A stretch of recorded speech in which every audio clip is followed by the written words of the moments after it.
Oh my God, I am so excited but also nervous to do this. As you guys know, I've wanted to do a Q&A coming into our under 4-week out mark, which is just absolutely wild. I can't believe how close I am now. And I thought, why not have a bit of fun, let you guys fire some questions at me in regards to prep and just anything that you obviously want to know. I am filming in my bedroom today. I was like, I just want to be comfortable and just absolutely be so real, raw and vulnerable with you guys and just speak whatever comes to mind, no script, and yeah, just fucking have a bit of a chat. So I wanted to start off with my favorite question. This is an anonymous one and I have so much to say about this. So the question is, why do you compete? I've heard you talk about people competing for the wrong reasons, but what are these wrong reasons and what sets you apart from them? So I'll answer the first part of this. Why do I compete? I have been obsessed with bodybuilding, I think, since I was 16. I've always been fascinated by it, into fitness, but really started to get heavily into it around the age of 18 and 19. For me, it was not even just like the shredded physiques, but the mentality that I kind of always saw around bodybuilding, you know, mental toughness, discipline, and, you know, just how much it requires mentally and physically. And ever since from a young age, I've always been drawn to challenges and, you know, anything that requires putting my body, you know, through its paces. I played football growing up, netball growing up. Was very good, was very athletic. And yeah, when I ruptured my ACL playing football, I pretty much thought sport's done for me. And that's when I really got heavily into the gym and obviously started seeing my body change from weight training. And it just became very addictive from there. And yeah, I just absolutely love the process of it. And from there, it kind of just grew and grew. And then I started obviously learning more about nutrition and then obviously doing my PT studies and further courses. I just thought it was so fascinating what the body can do and loved the process of building and cutting and being in control. One thing, it's a blessing and a curse. I love to be in control. And bodybuilding is something that I am in control with for myself, that I can, you know, build muscle and be in control of what I put into my body in the process of doing it. And I love that it's such a long, timely process, that something that is so rewarding that, you know, it's something you've got to be in for the long haul, and it's something that not many people can do. And that's why I also love it. So for me, it really does go past aesthetics. It goes past looking a certain way, but rather the process, the mentality, all behind it, and just doing something that, yeah, is really challenging. And yeah, I'm a bit psychotic. So it's something that I can just put my absolute heart and soul into. And, you know, growing up, I didn't always have the easiest upbringing.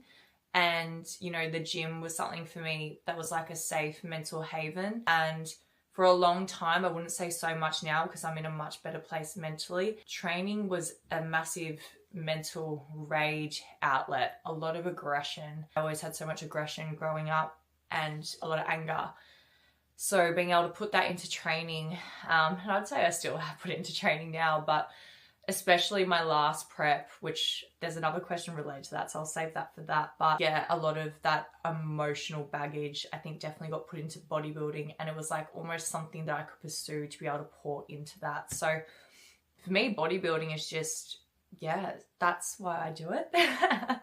Obviously, in regards, you know, the wrong reasons of why people do it, which the reason why I'm so big and open on this is because if you don't do this sport for the right reason, you will come out fucked up.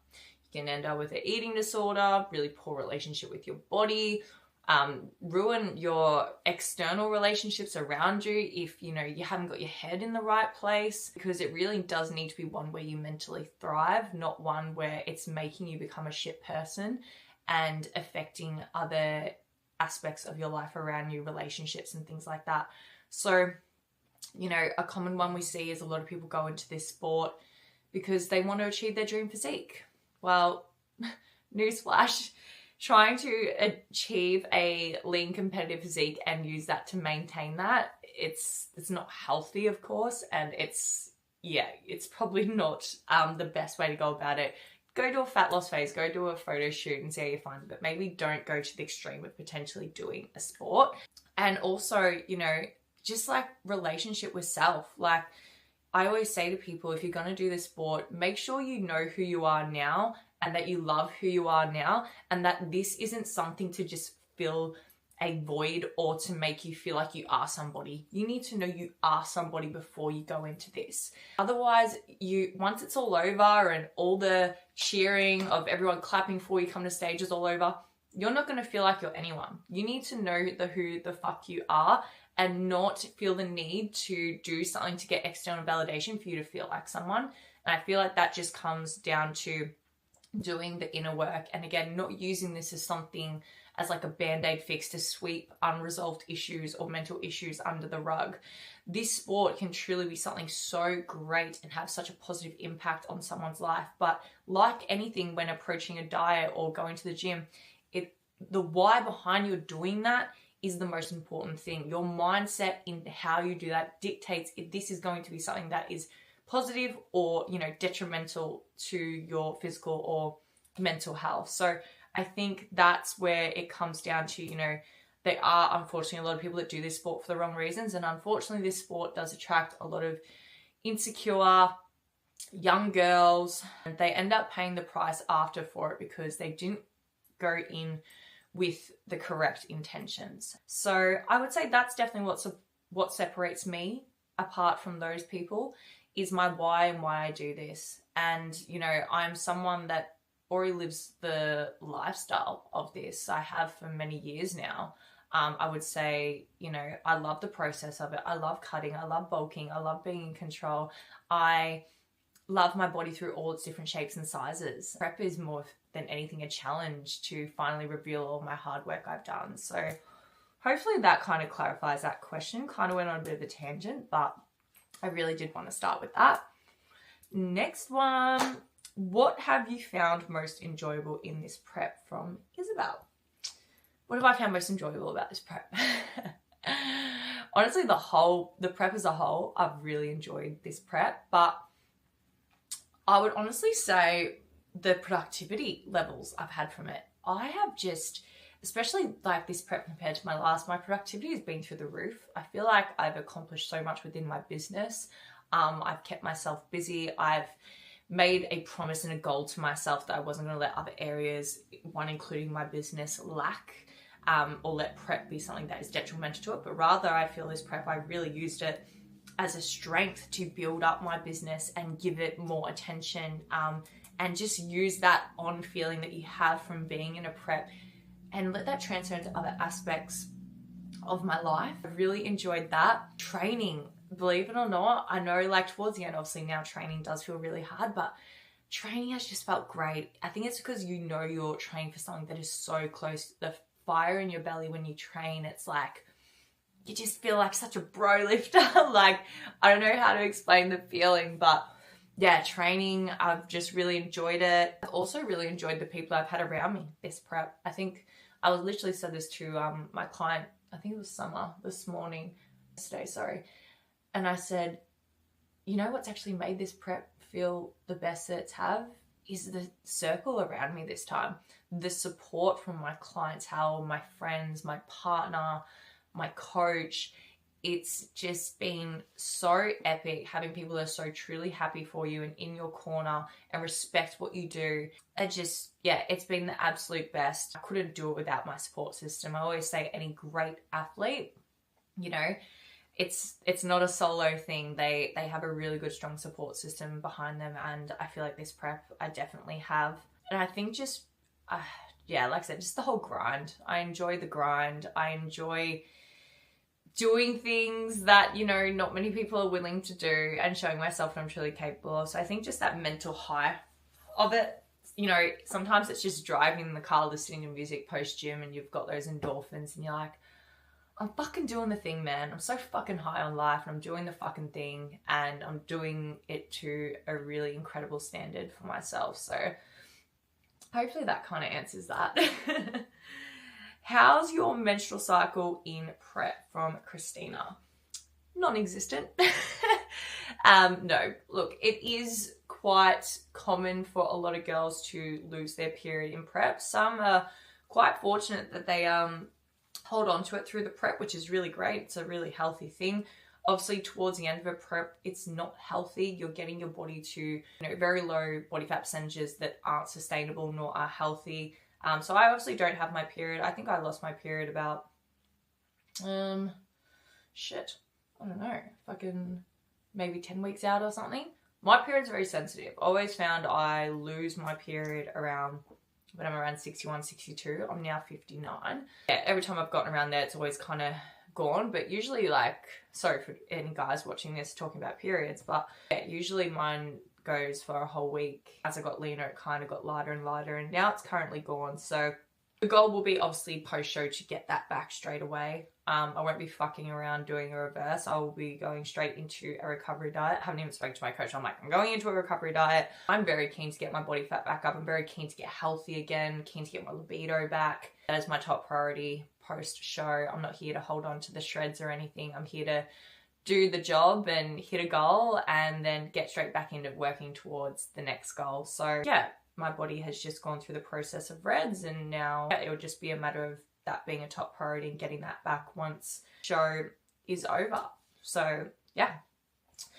This next one's from Jade. How are you feeling this prep compared to your past preps? Really fucking good. Really, really good. So for those that don't know, back in 2020, I would have been, how old was I? Oh shit, I don't even know. Oh, I was 20 turning 21. So when I was 20 back in 2020, I was prepping for my very first show, which was meant to be ICM. This was the year COVID hit, and I got to, I think, 7 weeks out, pretty lean. Like for me back then, that was the first time I'd ever seen myself that lean. Definitely nowhere near as lean as I am now, but for me, that was like, whoa, first time experiencing all those type of metabolic adaptations from being that lean, the hunger, the food focus and everything like that. And yeah, I feel like just obviously now being so much more knowledgeable, this prep has obviously felt so much better. Just into everything, having better nutrition literacy, I can't say the fucking word, literacy as well. So, even just how I structure my nutrition, everything. But compared to obviously the last prep, my last prep was really, really good. My coach that I had, Courtney, shout out to Courtney, she gave me an awesome prep experience. She was a really awesome, she's a great coach. And yeah, she gave me a really great comp prep experience, made it really special for me. I think the main thing that sucked the most for me during that prep was I was in pain, chronic pain, especially for the last half of it. So the year that I was meant to go compete in 2020, when COVID hit, obviously comps were all cancelled. I never got to step on stage. I actually ended up developing a bit of binge eating. First time that's really ever happened to me. I think because we got into lockdown, I lost my job, I couldn't do anything, and then to put on top of that, I ended up breaking my foot literally a few months after I found out my comp got cancelled and everything, and I didn't walk for 4.5 months. That's how long it took to heal, and it was a bit of a shit process with that. But the reason why I'm saying this is because obviously not being able to walk for 4.5 months on that leg left me with quite a huge imbalance in that side of my body, in my lower body. And getting back into training, it took a long time to correct that imbalance. But literally since getting off the crutches, 18 months later is when I stepped on stage my very first show. And yeah, pretty much, like I said, towards the end of that prep, I just had so much pain in my lower back. I couldn't do any more than 10,000 steps a day because purely walking would aggravate it. I remember during that prep, towards the end, I was in so much pain because my body wasn't recovering, low food, just everything was shit. And I was leaving gym sessions crying sometimes because I was in so much pain. And I remember actually one session, I was just in so much pain and I was so lean. I think I was maybe 6 weeks out or something. And I remember just ending my session, I was bawling my eyes out on the gym floor, and Paul's like, what's wrong? And I was like, I can't do it. I'm a failure. Like, I can't do this. I can't do it. I was like, what do you mean? Like, you can't do it? Like, I was just like, this is the pain. Like, I just can't do this. But I persevered and I made it through to the end. But, and I was saying this to another client literally today, this prep has been fucking awesome because no pain whatsoever. My lower back is pain-free. I move pain-free, purely just from building up the strength and stability back in that side. It's quite well balanced now with the other one, which is great. So yeah, this prep has just felt amazing in that sense. Like, my body has felt so good.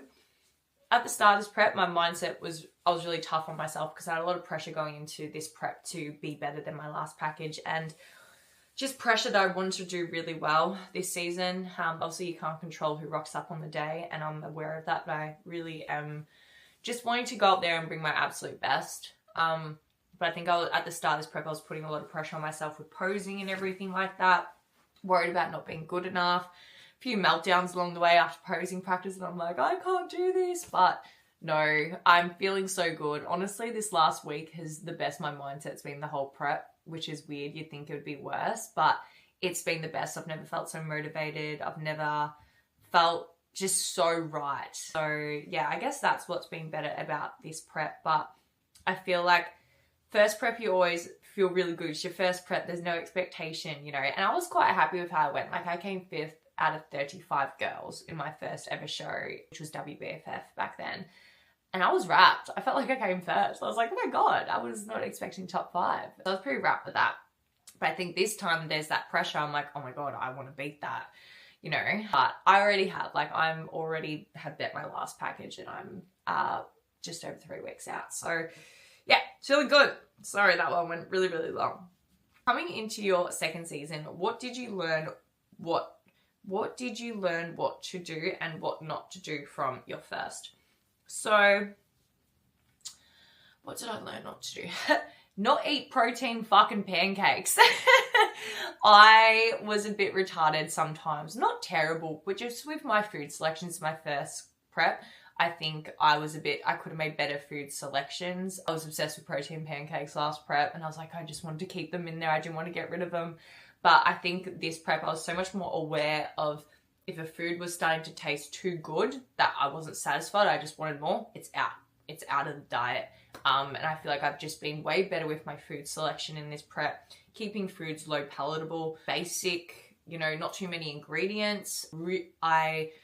Last prep, also, I used to fucking abuse Coke no sugar. I'm talking like, I would like just go and grab the bottle out of the fridge and just neck it and have the most sorest bloated tummy. I just always wanted to hit that sweet spot of craving, and I don't do that at all this prep. I think maybe a handful of times where I really, really wanted it, I've got myself a small bottle of no sugar Sprite, but other than that, I've been really, really good, which has been just really great for my stomach and not bloating and things like that, which has been fantastic. So that's one thing I've done better than I did last prep. I do so much better now.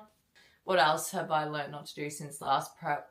There was something else I want to say. Oh, yeah, you're all going to laugh at this because last prep, I abused sweetener. Like, I can't believe I'm calling myself out like this, but I was having like 5 sweeteners in my coffee every morning. I just, again, it's fucked up.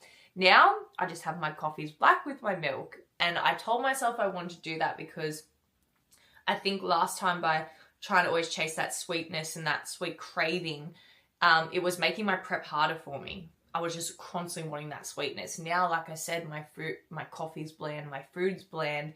It's made everything so much easier.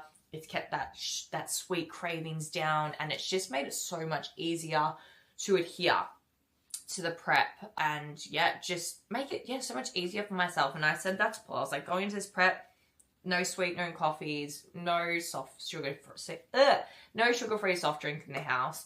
So that's definitely what I've done so much better, and I learnt not to do last prep. And I think that just comes from maturity in this sport. You know, if you want to be a bodybuilder, fucking act like a bodybuilder. Eat like a fucking bodybuilder. You know, it's meant to be challenging. Stop trying to fit in all these yummy, tasty foods.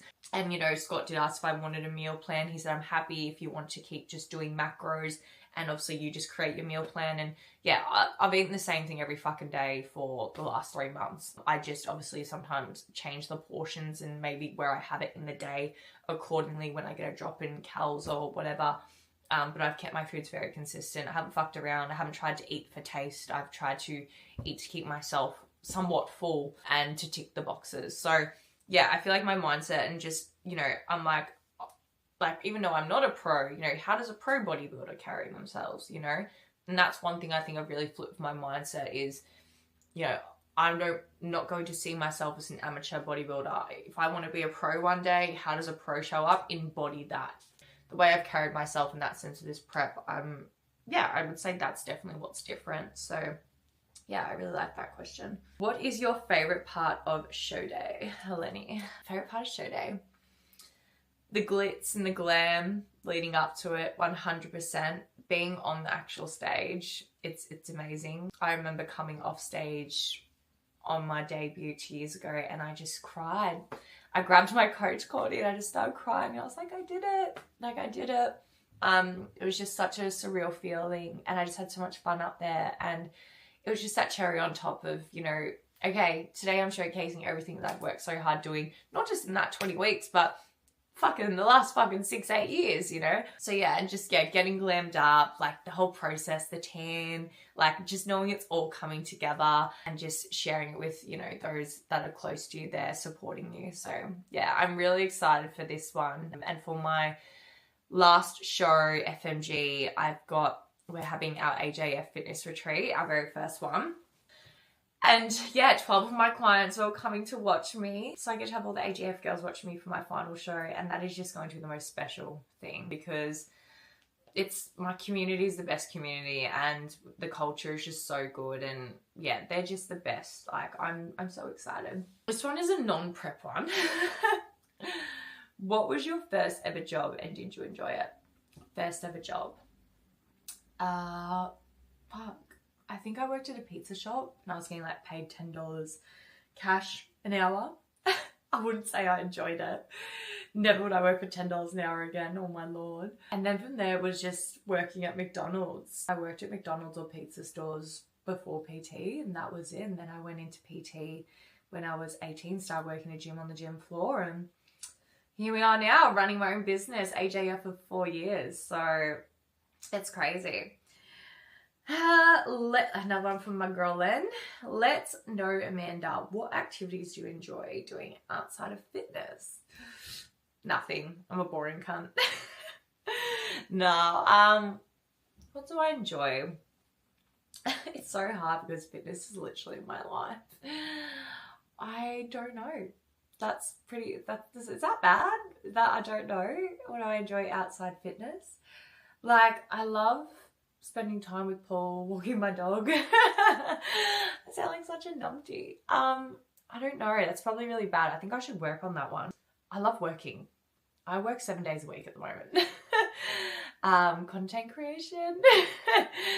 Yeah, learning. I don't know, studying. Fuck, that sounds awful. I sound like a person that needs to get some hobbies, hey. I was playing basketball before prep started. I don't know if that counts as that. Yeah, I'll get back to you on that one. Has this prep been easier or harder than the last prep? And I feel like I kind of answered that, but I would say mentally and physically, this one has felt easier in the sense that I'm obviously, yeah, not in pain like I was the last one. Mentally, the start, the other one was easier because I didn't have all that pressure and expectations of myself. In regards to my protocols and how hard I'm pushing, this is harder. My calories are lower than last time. My steps are much higher than last time, so that part is hard. But in how I'm navigating it, I feel like it feels easier because I'm so productive. The way I schedule things out, the way I have my day mapped out has made it somewhat easier. But don't be fooled, it's fucking hard. Like, what I'm doing is not for the faint-hearted, but that's how we like it. What's your first meal post-show? Honestly, it's probably going to be either grilled or a fucking steak, if I'm honest. That's all I want. Let's just saying to Paul the other day, I was like, I miss grilled. We were having grilled like 1-2 times a week before prep. Like, that's mine and Paul's love language, is going to get grilled together. But yeah, no, I definitely want a fucking steak and a glass of red wine. Like a nice fucking juicy steak. I am a freak. I have to have a steak well done. Sorry for anyone that's watching this. You're probably like, what the fuck is wrong with you? No, it has to be well done. Otherwise it's still mooing. But yeah, that's what I've really wanted. Obviously after Gold Coast, the show goes so fucking late. And I'm like, I really want a steak from Moo Moo's because I've heard incredible things about Moo Moo's on Broadbeach. And I'm like, I just want a fucking steak from Moo Moo's. But that depends what time the fucking show ends. So we'll see how that one goes. An anonymous one. Is everything okay? I'm worried about you. Well, I'm in prep, so no, this is not. Thank you for being concerned about me, whoever asked this, but I am fine. If obviously I said this kind of in my last YouTube, I haven't really opened up about it and I don't plan on to, but I recently lost someone that had been a part of my life, especially my childhood since I was 2, that passed away the other week. I actually have the funeral tomorrow, and yeah, I think I've been working on processing my emotions surrounding that. But you know, again, I just want to really be there for the people that are deeply affected by it. I'm definitely affected by it. But I think just because my hormones and emotions are so fucked out from the prep, it's been really hard to properly process everything and process what has happened. I definitely feel like this week has felt so much better. We just got to get through tomorrow. But no, I'm doing okay. I've been, you know, taking my time where I need it. My clients have been so amazing and supportive. My support system has been so amazing, but I'm doing good. Mentally, like I said, I'm so motivated this week. I feel so good mentally about prep. Obviously, how do I feel? Like, obviously I'm low energy. I'm a moody bitch half the time, but no, there's no need to be worried about me. Oh my God, I'm the last person you need to worry about. I am good. As I always say to me, I've always got my own back. Oh, my phone's going. I've always got my own back. No one ever needs to worry about me. I've come leaps and bounds. I've been through a lot. So has everyone. I'm not playing victim, but you know, I handle my shit. I feel like I'm pretty good. And we all have moments of weakness, but we're only human, you know. So just, yeah, dealing with that. Yeah, that is it, guys. There's a few other ones, but I feel like they're the main ones I kind of wanted to answer. Thank you so much to everyone that took the time to ask me a question. I always hate putting up question boxes, because I feel like no one wants to ask me anything. And then it's like, oh, no one wants to know what I have to say. But I'm also like, when I see them, I never ask anyone questions either. So maybe on the odd occasion, sometimes I do actually, but yeah. So yeah, thank you everyone that asked a question. It means a lot to me. There was a few other random ones, but I was like, I'm not even going to answer like, who's your crush? Fucking obviously Paul. Anyway, if you watched this all the way through, thank you so much. I hope you guys enjoyed this real, raw, vulnerable video. Next time I vlog, I'm actually currently filming my 4 weeks out vlog for you all this week, but I think my next vlog will be for peak week. So yeah, I'm really excited. That's in 3 weeks time. But I just want to say thank you so much to everyone that has sent me messages over the last few months that I feel like have been on this journey with me. So supportive, so encouraging. You know, the fact that people take the time out of their day to congratulate me, or, you know, just, you know, tell me that I'm doing a good job and that they recognize that. It's really sweet. I don't do this for any of that, but the fact that people take the time to do that is really sweet. And like I said, in prep, no one owes you anything. You decide to do this. No one owes you a congratulations. No one owes to come to your fucking show. Like, if you're doing this, do it for you. So when people do take the time to do that, just know it does mean a lot. I don't expect it, but it really does mean a lot. And it's really special to me. So yeah, I hope you guys enjoyed this. Make sure to like, comment, subscribe. If you watched this, let me know. If you loved it, let me know. This was really fun and just talking straight from the heart. This is my favorite kind of content. That's the unfiltered. It's just having a yarn. All right, we're done.